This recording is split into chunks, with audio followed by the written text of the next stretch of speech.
அனைவருக்கும் வணக்கம்.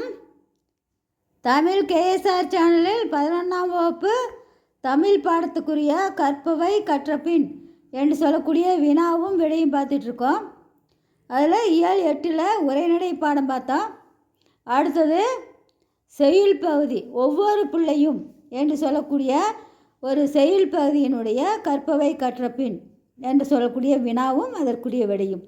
இதில் முதல் வினாவாக மனிதநேயம் பேசும் கவிதைகள் எவையேனும் 5 திரட்டி வகுப்பில் பகிர்க என்று சொல்லக்கூடிய முதல் வினா.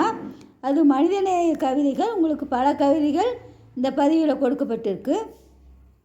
அடுத்தது 2வது வினா, இயற்கையும் மனிதனும் என்னும் தலைப்பில் கட்டுரை ஒன்றை எழுதுக. இது அடுத்த பதிவில் பார்ப்போம். இன்றைய பதிவில் மனிதநேயம் பேசும் கவிதைகள் ஒன்றையும் மனிதநேயம் அன்புற்று விளங்கி பரிவுற்று வாழ்ந்திட மனிதனுக்கு தேவை மனிதநேயம். உத்தமர் தஞ்சில் ஒளி வெள்ளம் புகுந்து ஒற்றுமையை படித்திடும் மனிதநேயம்.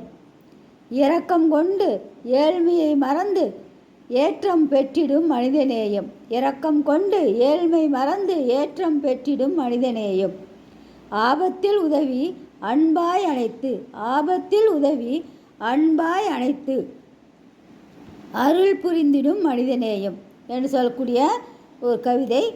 அந்த கவிதையோடு இணைந்து இதோடு தொடர்ந்து பல கவிதைகள் இதனுடன் இணைத்து தரப்படும். மனிதநேயம் என்ற தலைப்பில் இந்த கவிதையை பாருங்கள். வினாவும் அதற்குரிய விடயமாக கவிதைகள் கொடுக்கப்பட்டிருக்கு. கவிதையும் கவிதைக்குரிய படங்களும் இணைக்கப்பட்டிருக்கு. அந்த படத்தையும் கவிதையும் பாருங்கள். நன்றி, வணக்கம்.